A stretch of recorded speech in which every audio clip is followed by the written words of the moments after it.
हिंदी में यूपीएससी की तैयारी से संबंधित प्रोग्राम्स को देखने के लिए सब्सक्राइब करें स्टडी IQ-IAS हिंदी।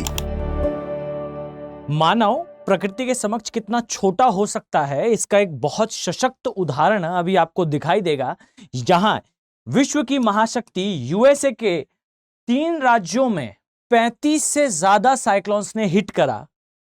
अगर मैं नाम बताऊं तो टेक्सास, ओक्लाहोमा और मिसौरी का एरिया, जहां पर साइक्लोन्स टॉर्नेडोज का फॉर्मेशन हुआ। और यह जो फॉर्मेशन था, इसने केवल यूएसए में ही नहीं, विश्व के बहुत सारे ऐसे क्षेत्र जहां इनका फॉर्मेशन होता है, तबाही मचाई है। बट अगर मैं आपसे चर्चा करूं सबसे पहले, तो आई थिंक आप सभी अवेयर होंगे इस बात से कि एग्जैक्टली क्या होता है भाई टॉर्नेडो। तो याद रखिए, सहज रूप से हमें देखने को मिलता है टॉर्नेडो एक इस प्रकार का एक क्यूब, एक कॉलम के समान दिखने वाली एक संरचना हमें दिखाई देती है, जो सहज रूप से हम देखा करते हैं। परंतु याद रखिए कि ये जो कॉलम है, ये केवल एक फ्रिक्शन है, ये केवल एक पार्ट है टॉर्नेडो का। एग्जैक्टली आपको टॉर्नेडो का जो पूरा पोर्शन दिखाई देगा, ये आपको दिखाई देगा एक क्लाउड के फॉर्म में। अगर मैं आपको एग्जैक्टली दिखाऊं तो कुछ इस प्रकार से आपको दिखता है भाई एक टॉर्नेडो, जहां आप पाएंगे कि एक बड़ा क्यूमुलोनिम्बस क्लाउड होता है और उसके नीचे एक छोटा सा फ्रिक्शन होता है, बेसिकली टॉर्नेडो का। अब यहां समझिएगा कि आपके दिमाग में बहुत सारे प्रश्न आ रहे होंगे कि एग्जैक्टली टॉर्नेडो होता क्या है। क्या ये टॉर्नेडो केवल और केवल यूएसए में फॉर्म होते हैं या विश्व के अदर एरियाज में भी? तो समझिएगा, सबसे पहली और सबसे इंपॉर्टेंट चीज कि विश्व में सर्वाधिक गति से किसी पवन को अगर कोई वायु राशि एक्सेलरेट करा सकती है तो वो टॉर्नेडो है। यानी कि सबसे तीव्र गति से पवने ना ही किसी शीतोष्ण कटिबंधीय अर्थात टेम्परेट साइक्लोन, ना ही कोई उष्ण कटिबंधीय अर्थात ट्रॉपिकल साइक्लोन, और ना ही किसी अदर साइक्लोन में फॉर्म होती हैं। सबसे तीव्र गति से पवने, या मैं कहूं हवा चलती है जब आता है टॉर्नेडो। इंडिया में भी इसका फॉर्मेशन होता है, खासकर भारत में इसे बवंडर के नाम से जानते हैं।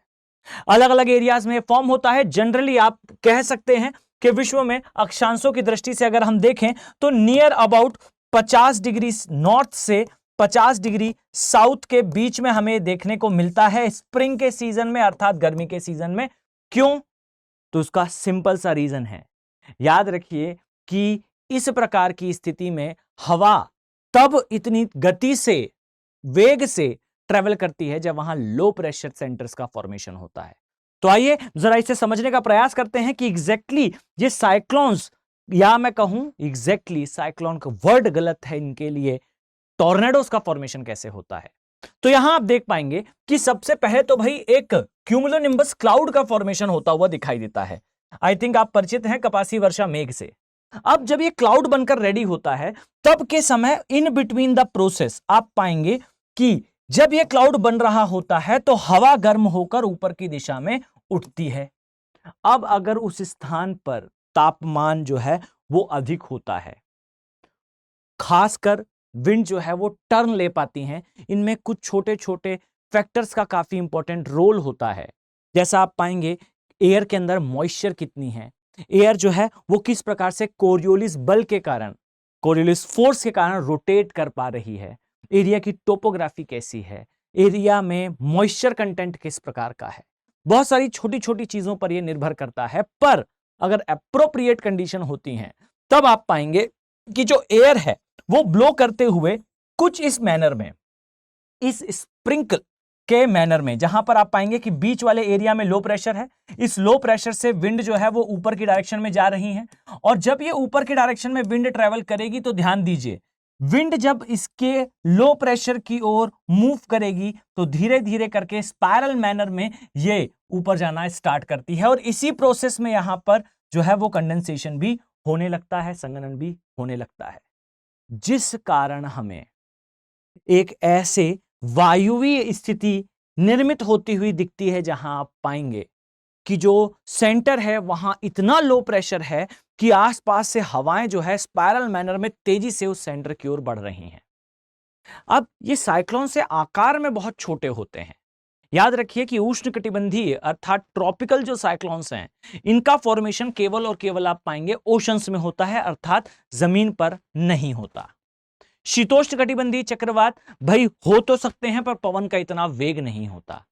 यानी कि जो हम संवहनी वर्षा में आंधी तूफान के रिस्पेक्ट में देखते हैं, उससे कुछ मिलता जुलता लेकिन उससे बहुत प्रचंड आपको देखने को मिलेगा, जिसे हम साइक्लोन कहते हैं, जिसे हम टॉर्नेडो कहते हैं।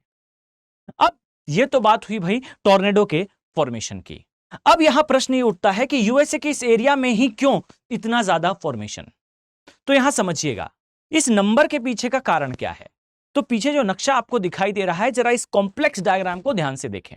आप पाएंगे कि इसका जो नदन पार्ट है, ये यूएसए का उत्तरी भाग आपको देखने को मिलेगा। ये जो उत्तरी भाग आपको दिख रहा है, ये कूल एयर का एरिया है, ठंडी हवा का एरिया है। लेकिन एक इफ है, वो ये है कि ये हवा ठंडी होने के साथ ड्राई है। अब सेकंड कंडीशन देखिए, यहां आपको दिखाई देगा यह है वार्म एरिया। इस प्रकार से यहां पर आप देखेंगे यह है गर्म एरिया, पर यहां पर भी एक इफ है, वो ये है कि यह हवा गर्म है पर इसमें मॉइस्चर नहीं है। मॉइस्चर का जैसे मैंने बताया कि रोल इंपॉर्टेंट है। अब यहां पर आप पाएंगे कि यहां की एयर वार्म भी है, मॉइस्ट भी है, लेकिन भाई यहां पर रोटेशन नहीं है। अब इन तीनों कंडीशंस का जो ट्रांजिएंट एरिया है, वो आपको दिखाई देगा कि सेंट्रल वाला पार्ट है, प्लेन वाला हिस्सा है। मैंने आपको बताया था टोपोग्राफी का भी इंपैक्ट होता है। अब यहां पे आपको मिसिसिपी और मिसूरी का मैदान दिखाई देगा, जो ग्रेट अमेरिकन प्लेन के नाम से भी जाना जाता है। इस एरिया में टॉर्नेडो का अब फॉर्मेशन दिखाई देगा। जरा नोटिस करिए इस स्थान को, यह है टेक्सास। अभी से कुछ लम्हे पहले मैंने बताया था 35 से ज्यादा साइक्लोन्स का एरिया। यहीं पर मैंने आपको बताया ओक्लाहोमा, यहां पर आपको जो मिसिसिपी का बेसिन है, मिसूरी स्टेट है, ये देखने को मिलेगा। अब ये टॉर्नेडोज का फॉर्मेशन तो भाई हो गया, यहां इतनी तीव्रता से जो है वो टॉर्नेडोज का फॉर्मेशन और संख्या देखने को मिली, पर इतनी अधिक क्यों? ये एक बड़ा प्रश्न है, और इस प्रश्न का उत्तर शायद मेरे देने से पहले आपने ही जो है वो समझ लिया होगा। कई बार इसे फनल क्लाउड के नाम से भी जाना जाता है, और मेनली इसका रीजन जो है वो है भाई global warming and climate change. अब आपके दिमाग में यह प्रश्न आ रहा होगा कि सर घूम फिरकर हर चीज का कारण कहीं ना कहीं निकल कर आप बता देते हैं global warming and climate change. लेकिन यह याद रखिए, साइंटिफिकली भी आप अगर देखें तो ग्लोबल वार्मिंग क्लाइमेट चेंज औसतन तापमान को बढ़ाती है, जो भी सीजन है उसे और भी ज्यादा हार्ड कर देती है। और कुछ इसी प्रकार से आपको दिखाई देगा यहां पर भी ग्लोबल वार्मिंग और क्लाइमेट चेंज के कारण जो गर्मी का टेम्परेचर है एवरेज, वो इंक्रीज होता है। अब इसके इंक्रीज होने के साथ इनके फॉर्मेशन को और भी ज्यादा स्ट्रेंथ मिल जाती है। अर्थात संख्या बढ़ने के पीछे का एक कारण जो है वो ये क्लाउड्स भी हैं, ये ग्लोबल वार्मिंग क्लाइमेट चेंज भी है। याद रखें कि ये एक इंपॉर्टेंट डायमेंशन है आपके यूपीएससी पॉइंट ऑफ व्यू से। आई थिंक आपके लिए लेक्चर इंफॉर्मेटिव रहा है, बट बिफोर आई लीव याद रखिए स्टडी IQ के जो P2Y बैचेस हैं, अर्थात प्रीलिम्स से लेकर इंटरव्यू तक के बैचेस हैं, ये स्टार्ट हो चुके हैं, क्लासेस स्टार्ट हो चुकी हैं। अप्रैल माह का ये बैच है। अब यहां ध्यान से सुनिए कि इन बैचेस में एडमिशन की लास्ट डेट जो है वो आज अर्थात 30 अप्रैल है। और यह भी याद रखिएगा कि सुपर लर्निंग डे सेल के तहत आपको ये बेर मिनिमम कॉस्ट पर मिल सकता है, बट यहां दो कंडीशन है। ये कॉस्ट जो यहां डिस्प्ले हो रही है, याद रखिए कॉस्ट आपको तभी मिलेगी जब आप फैकल्टी कोड का यूज करें। यहां मेरा कोड मेंशन है, that is AK live code. इस कोड को यूज करने पर ही आपको ये कॉस्ट देखने को मिलेगा। सेकंड थिंग, ये डेट इंपॉर्टेंट है, इस डेट के पहले आपको ज्वाइन करना है। फाइन। इसके अलावा यह भी याद रखिए कि स्टडी IQ के जो ऑप्शनल के बैचेस हैं ये भी लॉन्च हो चुके हैं।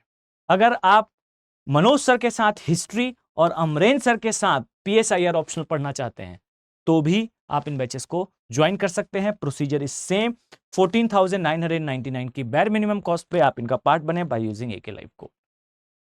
इस उम्मीद के साथ कि मैं सभी सीरियस IAS एस्पिरेंट्स को इन बैचेस में देखने वाला हूं। मिलते हैं नेक्स्ट वीडियो में। Have a very nice day.